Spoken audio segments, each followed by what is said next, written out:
स्वागत है आप सभी का आपका अपने YouTube परिवार AR करियर पॉइंट में। आज हम लोग आपके इंटरमीडिएट सेंटअप एग्जाम के होम साइंस के प्रश्न पत्रों की चर्चा करेंगे।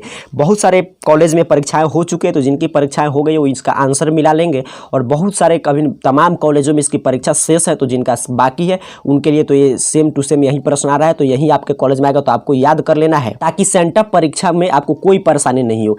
इससे भी ज़्यादा महत्वपूर्ण है, सेंटअप परीक्षा की बात हटा दे तो मैंने पीछे, यदि आप इस चैनल से जुड़े हैं तो मैंने आपको क्लास लेकर बताया था कि इस साल के लिए बिहार बोर्ड आपके लिए guess paper, model paper, syllabus सभी के रूप में यही प्रश्न पत्र दे दिया है, तो इसका बड़ा उपयोग है। तो इस बोर्ड परीक्षा के दृष्टिकोण से भी आपको इसको अध्ययन करना आपके लिए उपयोगी होगा। तो एक एक प्रश्न को हम लोग समझेंगे, ऑब्जेक्टिव सब्जेक्टिव। पहले बात करते हैं ऑब्जेक्टिव प्रश्न की। क्लास को लाइक कर दीजिएगा और चैनल पर नए हो तो सब्सक्राइब जरूर कर लीजिएगा, क्योंकि सब्सक्राइब करके आप देखिएगा यहाँ पे तमाम क्लासेज आपको इंटर के लिए सेंटअप परीक्षा के सभी विषय के भी क्वेश्चन पेपर अवेलेबल है, तो वहां से आप देख सकते हैं। चलिए यहाँ पे देखिए, ऑब्जेक्टिव प्रश्न है 1 से 42 तक, और इसमें आप जानते हैं 35 प्रश्न की ही जवाब देना होता है, क्योंकि इसमें 50 प्रश्न का जवाब आपको नहीं देना है, क्योंकि 50 प्रश्न ही नहीं, और दूसरा होम साइंस में प्रैक्टिकल का भी परीक्षा होता है।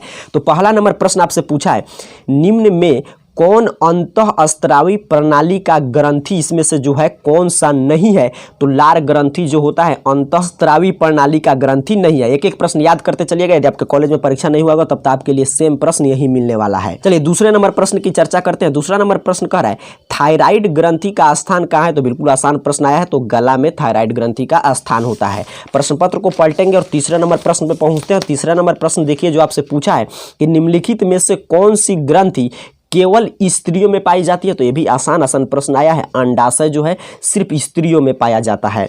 4 नंबर प्रश्न आपसे कह रहा है डिंबवाही नली की संख्या स्त्रियों में कितनी होती है? तो ये संख्या 3 होती है, तो इसका सही आंसर बी आपको कर देना है। 5 नंबर प्रश्न जो आपसे पूछ रहा है कि निम्न में से कौन सा दैनिक कार्य व्यक्तिगत स्वच्छता के अंतर्गत इसमें से कौन सा है जो नहीं आता है? तो आपका देखिए ब्रश करना, स्नान करना, हाथ की सफाई व्यक्तिगत स्वच्छता के अंतर्गत आता है, बर्तन धोना नहीं आएगा, तो डी सही आंसर आपको कर देना है। 6 नंबर प्रश्न देखिए क्या पूछा है, संपूर्ण स्वच्छता अभियान के अंतर्गत क्या गतिविधियां चल रही? जो स्वच्छता अभियान चल रहा है इसमें क्या गतिविधियां चल रही? तो देखिए सभी चल रहा है, शौचालय बनाना, सार्वजनिक स्थल को साफ करना, सड़क पर कूड़ा नहीं फेंकना, तो इनमें से सभी इसीलिए ऑप्शन दिया गया, यही आपको सही करना है। 7 नंबर प्रश्न है भारत में स्वास्थ्य की समस्या किस कारण से है? तो बढ़ती जनसंख्या, संक्रमण रोग की समस्या, प्रदूषण की समस्या, सभी भारत के स्वास्थ्य की समस्या के कारण है, तो इसलिए डी इसका भी सही आंसर कर देना है। चलिए आगे बढ़ेंगे, 8 नंबर प्रश्न पे पहुंचते हैं। 8 नंबर प्रश्न देखते हैं क्या पूछा गया है। स्वच्छ भारत अभियान किस मंत्रालय द्वारा शुरू किया गया है? प्रश्न आपका रिपीट किया हुआ है, क्वेश्चन बैंक में मैंने पीछे क्लास लेकर बतलाया था, तो उसी से रिपीट किया हुआ प्रश्न है, तो यहाँ पे डी सही आंसर हो जाएगा। पेयजल एवं स्वच्छता मंत्रालय के द्वारा स्वच्छ भारत अभियान चलाया जाता है। चलिए 9 नंबर प्रश्न है जल प्रदूषण किसके लिए हानिकारक है? तो मनुष्य, पानी में रहने वाले जीव, पौधे, सभी के लिए जल प्रदूषण हानिकारक है, तो इनमें से सही राइट आंसर कर देना है। आगे बढ़ेंगे 10 नंबर प्रश्न आहार योजना को प्रभावित करने वाले कारक हैं। परिवार में सदस्यों की संख्या के अनुसार भी आहार योजना अलग अलग करना पड़ता है, लिंग के अनुसार भी, आयु वर्ग के वृद्धावस्था के लिए आप पढ़ेंगे अलग आहार योजना होता है, बच्चों के लिए अलग और युवा अवस्था के लिए अलग, तो ये सभी कारण है, तो इनमें से सभी आंसर सही कर देना है। 11 नंबर प्रश्न है कि निम्न में से कौन भोजन संरक्षण का कारण नहीं, अर्थात कि आपसे पूछ रहा है कि आप भोजन का संरक्षण क्यों करते हैं या क्यों करती हैं? तो आपसे पूछा यही कि भोजन का संरक्षण हम क्यों करते हैं, तो भोजन को अधिक समय तक रखने के लिए भी संरक्षण करते हैं, बिल्कुल सही। बर्बादी को कम करने के लिए भी रखते हैं संरक्षण, ये भी सही है। आपातकालीन आवश्यकता के लिए रखते हैं भी, खाना पकाने से बचने के लिए, तो ये सही ऑप्शन नहीं है, तो इसलिए सी राइट आंसर हो जाएगा। चलिए प्रश्न पत्र को फिर पलटना पड़ेगा, तब आप पहुंचेंगे 12 नंबर प्रश्न पे। 12 नंबर प्रश्न कह रहा है आपसे कि निम्न में से कौन प्रसव के दौरान होने वाली परेशानी नहीं है? तो स्तनपान, बी इसका सही आंसर हो जाएगा। चलिए आगे बढ़ेंगे, आपका 13 नंबर प्रश्न कह रहा है प्रसवोत्तर अवधि है, प्रसवोत्तर अवधि कौन है? तो इसका सही आंसर है ऑप्शन ए, 0 से 45 दिन के बीच में इसका अवधि रहता है। 14 नंबर प्रश्न आपसे कह रहा है निर्जलीकरण होने पर बच्चों को क्या पिलाया जाता है? तो ये भी आपके बिल्कुल बुक से प्रश्न है, तो ORS का घोल पिलाया जाता है, तो डी इसका सही आंसर हो जाएगा। 15 नंबर प्रश्न आ गया, कह रहा है आंतरिक सज्जा की अभिव्यक्ति, अर्थात कि आंतरिक सज्जा जब कोई करता है तो उसमें क्या क्या उसका दिखाई देता है? रुचि, कौशल, धन का सदुपयोग, बिल्कुल सही, तो इनमें से सभी सही आंसर आपको कर देना है। नंबर प्रश्न की बात करते हैं। 16 नंबर प्रश्न जो आपसे पूछा वो नीला रंग क्या है? तो नीला रंग आप जानते हैं प्राथमिक रंग है, तो इसका सही आंसर हो जाएगा ऑप्शन ए। चलिए 17 नंबर प्रश्न पे पहुंचते हैं। प्रश्न पत्र के इस साइड में दिया है 17 नंबर प्रश्न, कह रहा है निम्न में कौन मध्यवर्ती रंग नहीं है। पूछ रहा है आपसे कि इसमें से जो दिया गया इसमें से कौन मध्यवर्ती रंग नहीं है, तो इसका आपका आंसर हो जाएगा ऑप्शन बी, नीला और पीला दोनों प्राथमिक रंग है, मध्यवर्ती रंग नहीं है। चलिए आगे बढ़ेंगे। 18 नंबर प्रश्न, अवधि के आधार पर निम्न प्रकार के बजट होते हैं, तो दैनिक बजट, साप्ताहिक बजट, वार्षिक बजट, बिल्कुल सभी अवधि के आधार पर ही है, तो इनमें से सभी आपको सही आंसर कर देना है। फिर 19 नंबर प्रश्न भी आपका क्वेश्चन बैंक से डायरेक्ट आया है। कैल्शियम का स्रोत है, तो दूध से बनने वाले सभी पदार्थ कैल्शियम के स्रोत होते हैं, तो इनमें से सभी आपको सही कर देना है। चलिए आगे बढ़ेंगे। 20 नंबर प्रश्न में से कौन उपभोक्ता का अधिकार नहीं है, तो उपभोक्ता को चयन का अधिकार दिया गया, सुरक्षा का अधिकार दिया है, निवारण का अधिकार दिया गया, सिर्फ मनोरंजन का अधिकार नहीं दिया गया, ये उपभोक्ता अधिकार के अंतर्गत नहीं आता है, तो सी आपको सही आंसर हो जाएगा।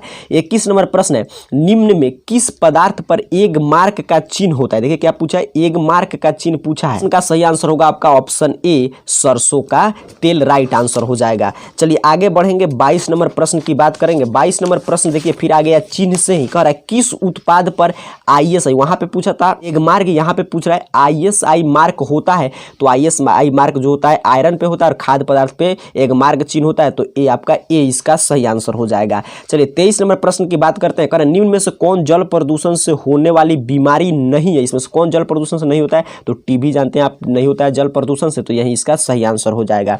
24 नंबर प्रश्न कर रहा है निम्न में से कौन निवेश का सबसे अच्छा साधन है, तो इस सभी में से निवेश का अच्छा साधन कौन है, NSC, राष्ट्रीय बचत प्रमाण पत्र। चलिए आगे बढ़ेंगे। 25 नंबर प्रश्न, वस्त्रों की धुलाई का प्रथम चरण क्या होता है, तो धब्बा छुड़ाना प्रथम चरण होता है, तो ए इसका सही आंसर हो जाएगा। 20 नंबर प्रश्न है, वस्त्र के चुनाव को प्रभावित करने वाले तत्व हैं, तो ये भी प्रश्न घुमा फिरा के हर साल पूछा जाता है, तो इसका सही आंसर हो जाएगा ऑप्शन डी, ये सभी जो है वस्त्र के चुनाव को प्रभावित करने वाले कारक हैं।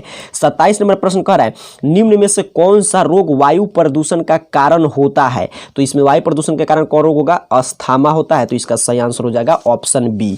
चलिए 28 नंबर प्रश्न पे चलते हैं। जो भी अभी स्टूडेंट क्लास को लाइक नहीं किया, क्लास को लाइक जरूर कर दीजिएगा और साथ ही साथ सब्सक्राइब करके देखिएगा, आपके लिए तमाम क्लासेज अवेलेबल है यहाँ पे। चलिए 28 नंबर प्रश्न है, निम्न में से कौन निवेश आयकर में छूट नहीं देता है, इसमें से कौन जो है आपके निवेश आयकर में छूट नहीं देता है, कहाँ पे आप निवेश कीजिएगा तो आपको आयकर में छूट नहीं मिलेगा, तो है सावधि जामा में छूट नहीं मिलता है, तो ए इसका सही आंसर कर देना है। इसमें प्रश्न कह रहा है रेशमी वस्त्रों की धुलाई का अंतिम चरण क्या होना चाहिए, तो सुखाना, ऑप्शन सी सही आंसर हो जाएगा। 30 नंबर प्रश्न है आपसे कि टिटनस के बचाव के लिए कौन सा टीका लगाया जाता है, तो DPT बिल्कुल सही टिक किया गया, यही इसका सही आंसर हो जाएगा। आगे बढ़ेंगे। 31 नंबर प्रश्न जो आपसे पूछा गया था, वह खाद्य संचालक के किस पहलू से खाना बनाना प्रभावित नहीं होता है, तो उसके स्टाइल से खाना बनाने पर कोई प्रभाव नहीं पड़ता, बाकी सभी स्वच्छता, आदत, स्वास्थ्य उसके खाना बनाने पे प्रभाव पड़ता है। चलिए 32 नंबर प्रश्न है संतुलित आहार ग्रहण नहीं करने से शरीर पर क्या प्रभाव पड़ता है, तो ये सभी प्रभाव पड़ते हैं, देख लीजिए ध्यान से, बिल्कुल ये भी रिपीट किया गया प्रश्न है, तो डी इनमें से सभी सही आंसर आपको कर देना है। चलिए आगे बढ़ेंगे। 33 नंबर प्रश्न की बात करेंगे। इनमें से कौन मानवीय संसाधन है, इसमें से तो पैसा आपका जो है मानवीय संसाधन है, तो डी सही आंसर होगा। 34 नंबर प्रश्न पूछ रहा है कौन से कारक वस्त्रों के चुनाव को प्रभावित करते हैं, व्यक्तित्व, अवसर, जानते हैं हर व्यक्तित्व के हिसाब से अलग अलग आपके वस्त्र खरीदना पड़ता है, हर अवसर के हिसाब से, हर उम्र के हिसाब से, तो डी हो जाएगा इनमें से सही। कुपोषण का कारण है, तो गरीबी, अशिक्षा, ज्ञानता सभी कुपोषण के कारण है, तो इनमें से सभी। तो आपको परीक्षा में 35 ही प्रश्न को हल करना था, बट मैंने बताया कि इस साल के लिए बड़ा ही महत्वपूर्ण प्रश्न पत्र है आपके फाइनल बोर्ड परीक्षा के लिए भी, तो हम लोग एक एक सभी प्रश्नों की चर्चा कर ले रहे हैं, ताकि आपको हो सकता है आप, ये जरूरी नहीं आप शुरू से ही 35 बनाए, कहीं से भी आप 35 बनाकर आ सकते हैं। कर उपभोक्ता का अर्थ क्या होता है, तो उपभोक्ता का बिल्कुल आसान प्रश्न है, अर्थ होता है उपभोग करने वाले को उपभोक्ता कहते हैं। धुलाई क्रिया के अंतर्गत कौन शामिल नहीं है, इसमें से कौन जो है धुलाई क्रिया के अंतर्गत शामिल नहीं है, तो इस्त्री करना, बाकी सभी धुलाई क्रिया के अंतर्गत शामिल है, तो 37 का हो जाएगा आपका बी। चलिए आगे बढ़ेंगे। 38 नंबर प्रश्न फिर आ गया, कह रहा है रेशमी वस्त्रों की धुलाई का अंतिम चरण क्या होना चाहिए, तो इसका अंतिम चरण अभी हम लोग चर्चा किए सुखाना। देखिए यही बिहार बोर्ड की कुछ खासियत है जो कुछ त्रुटि भी करता है। 38 नंबर प्रश्न यहाँ से देख लीजिए और फिर इधर पीछे आइएगा, तो यहाँ पे मैं आपको फिर से दिखा दे रहा हूँ। देखिए यहाँ पे 39 नंबर प्रश्न देखिए सेम वही प्रश्न आया है, दोनों का तो आंसर सेम ही होगा, एकदम रिपीट कर दिया है प्रश्न यहाँ से ये दोनों प्रश्न। चलिए आगे बढ़ेंगे। 39 नंबर प्रश्न है कपड़े को धोने में सर्वाधिक खपत किसकी होती है, तो डिटर्जेंट की, तो डी सही आंसर हो जाएगा। 40 नंबर प्रश्न आपसे पूछा था कि निम्न में कौन अपमिश्रण का कारण है, तो अर्थात कि पूछा है मिलावट के कौन कारण है, तो ये सभी मिलावट के कारण है, तो इनमें से सभी आपको सही आंसर कर देना है। चलिए आगे बढ़ेंगे। 41 नंबर प्रश्न कह रहे विषाक्त भोजन के बाद क्या लक्षण दिखाई देता है, तो ये सभी लक्षण विषाक्त भोजन के बाद दिखाई देते हैं, तो इनमें से सभी हो जाएगा इसका सही आंसर। 42 नंबर प्रश्न है, इनमें से किस पदार्थ का उपयोग आहार संरक्षित करने के लिए किया जाता है, तो ये सभी का उपयोग किया जाता है आहार संरक्षित करने के लिए, तो ये इसका सही आंसर हो जाएगा। चलिए यही 42 नंबर प्रश्न जो थे आपसे पूछे गए थे परीक्षा में, और यहाँ से आपका short answer type, long answer type प्रश्न शुरू हो रहा है। तो यदि आप चाहते हैं कि इसका भी उत्तर अवेलेबल कर दिया जाए, न कि सेंटर परीक्षा के लिए बल्कि आपके फाइनल बोर्ड परीक्षा के लिए सभी प्रश्न बहुत ही वीवीआई हैं, तो जरूर नीचे कमेंट बॉक्स में बताइएगा, तो हम इसका भी क्लास लाने का प्रयास करेंगे। क्लास को लाइक कर दीजिएगा और चैनल पर नए हो तो सब्सक्राइब कर दीजिएगा। फिर मिलेंगे जैसे आपका कमेंट आएगा उस क्लास के साथ, तब तक के लिए आप सभी को बहुत बहुत धन्यवाद।